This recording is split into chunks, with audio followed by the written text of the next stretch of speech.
priority considerations. As an applicant, you had to at least identify at least two out of the three. So we identified all three, which allowed us to have a stronger application. And I think that we were able to make a good argument on why we felt like that we needed to address all of those groups. Then beyond the priority sections, there was also a competitive preference priority section. And so under the first one, which was competitive priority one, it was promoting equity and student access to educational resources and opportunities again.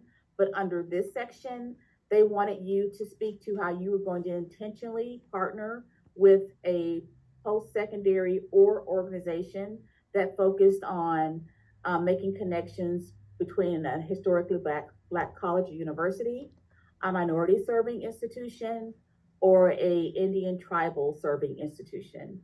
And so we selected that we would be working very closely with the University of Arkansas at Pine Bluff, and that we would also be working very closely with Cossatot Community College because they are our only Hispanic serving institution in the state.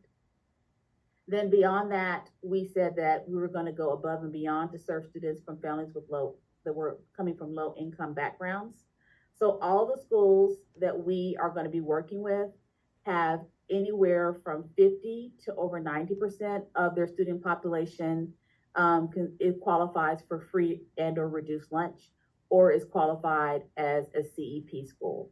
So again, we were able to show that we were going to be able to effectively meet that priority preference as well. So when it comes to the budget and funding, so DCTE, click through these. There we go. Okay, so DCTE, for the first year of the grant, different than our traditional career coach grant that we have. So our traditional career coach programs, at the very beginning, whenever they come on board, they have to meet the 50% match of salary and benefits.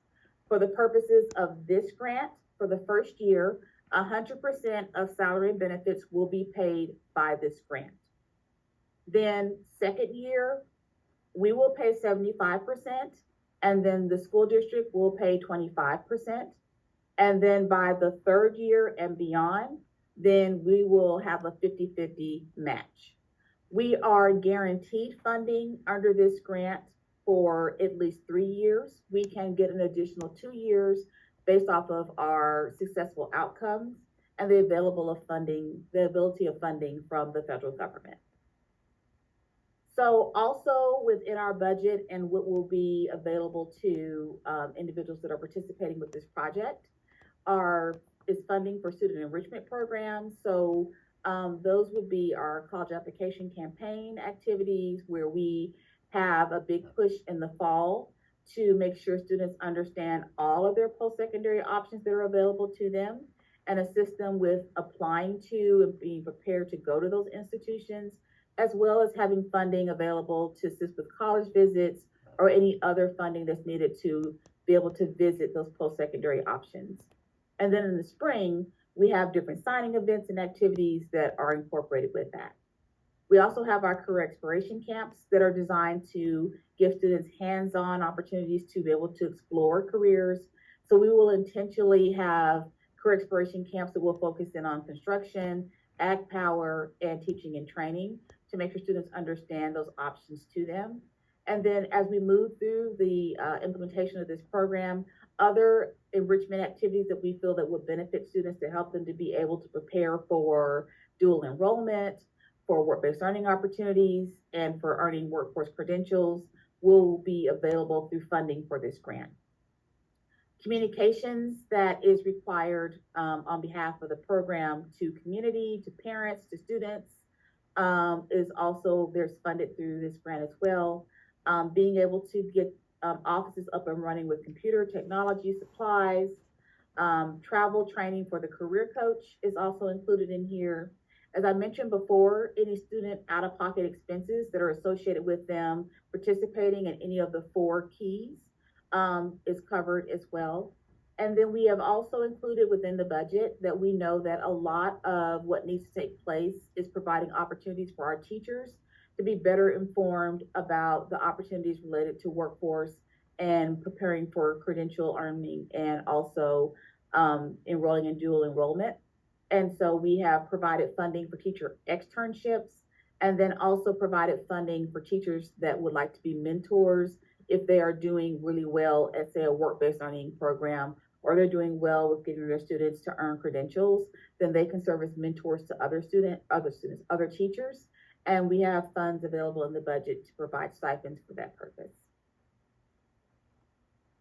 As it relates to the school district, as I mentioned before, year one, there is no match required.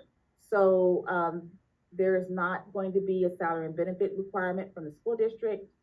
Then year two, you will be required to contribute 25% of salary and benefits. And then by year three and beyond, then there's that 50% match that would get you into alignment with other career coach programs that are operating in the state. Also, the school district is required to serve on the hiring committee for the career coaches.